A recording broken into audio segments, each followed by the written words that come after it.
Reflecting on the mystery of the Trinity today, my dear friends, my memory takes me back to the first time that I myself was learning about the mystery of the Holy Trinity.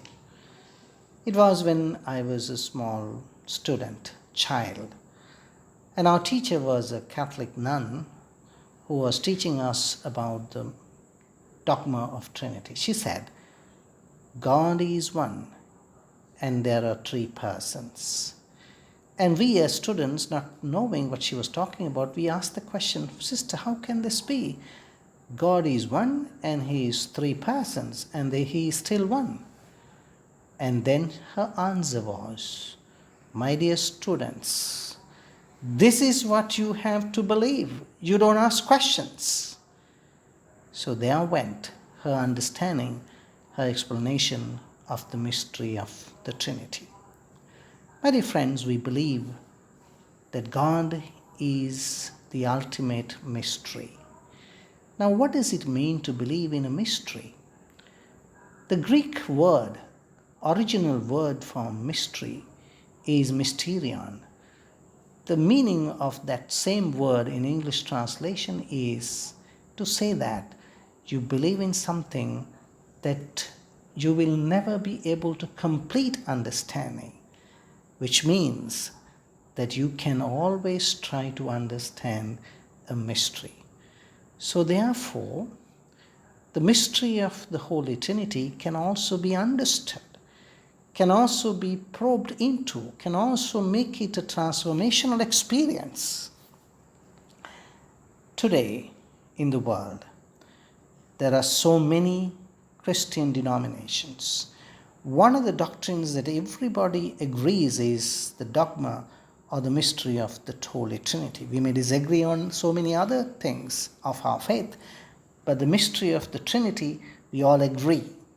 That's at least something that we can always talk about. But when you talk about the mystery of the Holy Trinity, we need to always remind ourselves that though we accept the mystery of the Trinity, one important question is, has this belief or acknowledgement of the mystery of the Trinity been able to transform us, to change us as individuals, transform us as communities, transform our theology? Some years ago in the United States, a survey was done about Christians acknowledging and believing in the Holy Trinity. One of the questions asked was, has your faith in the Holy Trinity changed you? More than 98% of them said no. Karl Rahner, the German theologian who was responsible for the Second Vatican Council, is one important person who has publicly acknowledged that Holy Trinity has become, in his words, mathematical conundrum which has not been able to transform our people. Now, acknowledging this truth about the dogma of Trinity or the mystery of Trinity, my dear friends, we need to go to the first scriptural foundation for our belief in the Trinity, the dogma of the Trinity. It is to be found in Genesis chapter 1 verses 26 onwards, where the author of the Hebrew Bible uses a plural pronoun. The words used are, it is important that you listen to this carefully. The author says, let us make man in our own image and in likeness.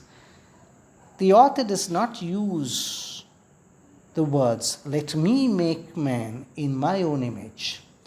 So intentionally, the author of the Hebrew Bible implies that God is not an individual, that God is a community, that there is a relationality in and through God. God can never be fully understood as an individual, but as a community in relationality. So now, therefore, The words of the Genesis chapter 1 verses 26 onwards also tells us that when you try to understand the entire cosmos, entire creation, the archetype, the template, the blueprint of creation is dynamic relationality. If you try to understand the authors of the Hebrew Bible, the very crux of the teaching was that relationality is at the axis where the spinning of the entire creation happens. Without relationality, there is no understanding of creation. There is no understanding of the cosmological reality. Without understanding relationality, you cannot understand the human persons. Psychologically or otherwise, relationality is at the core of our entire experience of life. Now, the moment we accept the fact that God is revealing himself as dynamic relationality and that God has hidden himself in his own creation, God becomes, in the words of Franciscan theologian Father Richard Rowe, God is not a critical spectator who is looking at his creation from above, from away, and then judges people. Now, this is normally how we understand God.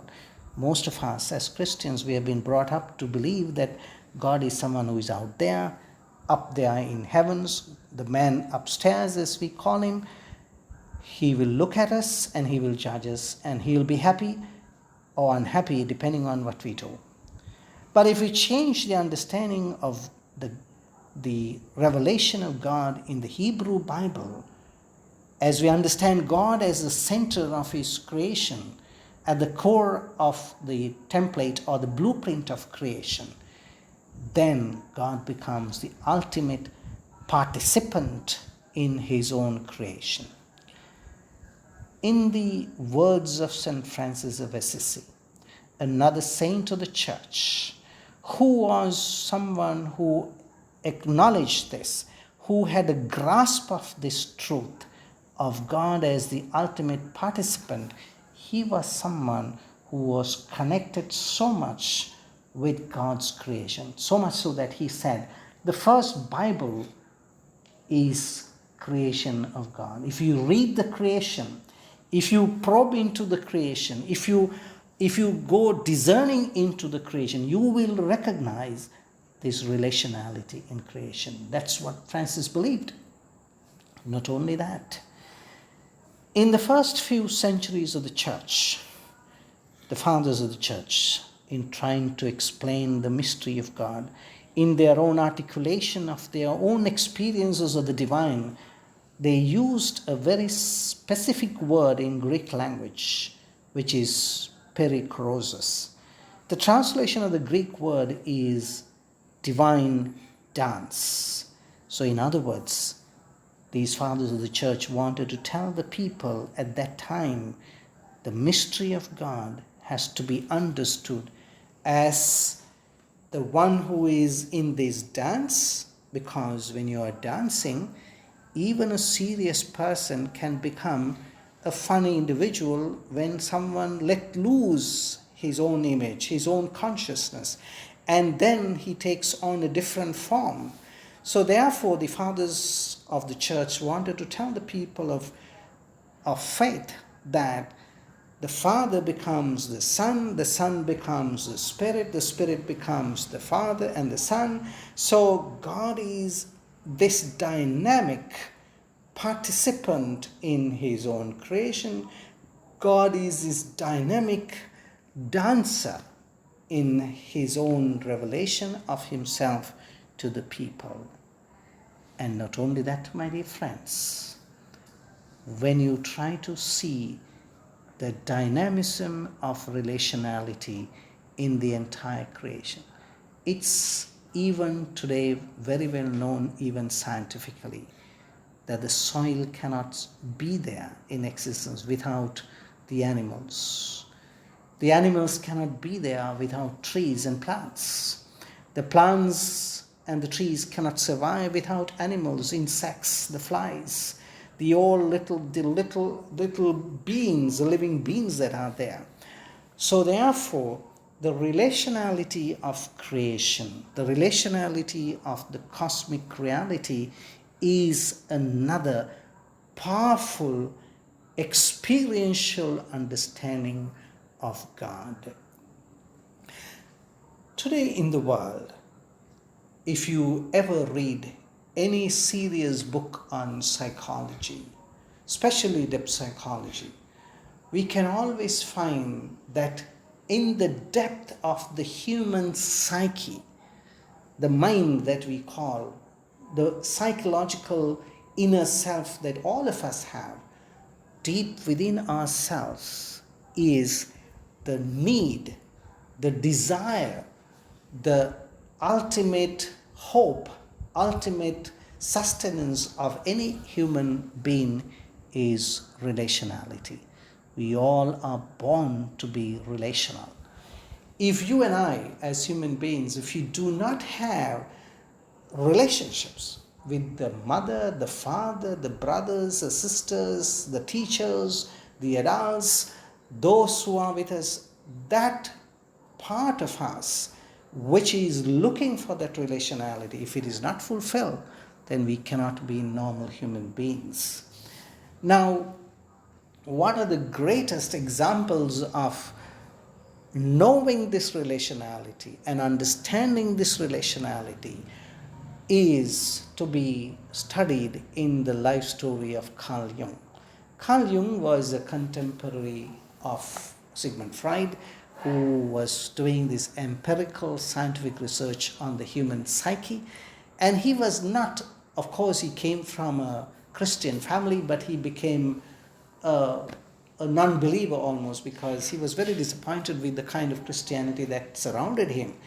And having studied the human person, human psyche from a scientific point of view, knowing very well that deep within ourselves is that relationality, that inner dynamism of creation, the inner dynamism of relationality in the cosmos, in the human persons, and in what happens in human psychological reality. He was once asked by one of the correspondents of the British Broadcasting Corporation, Carl Jung, having been a psychologist, a scientist, do you believe in God? His answer was, I do not believe in God, I know God.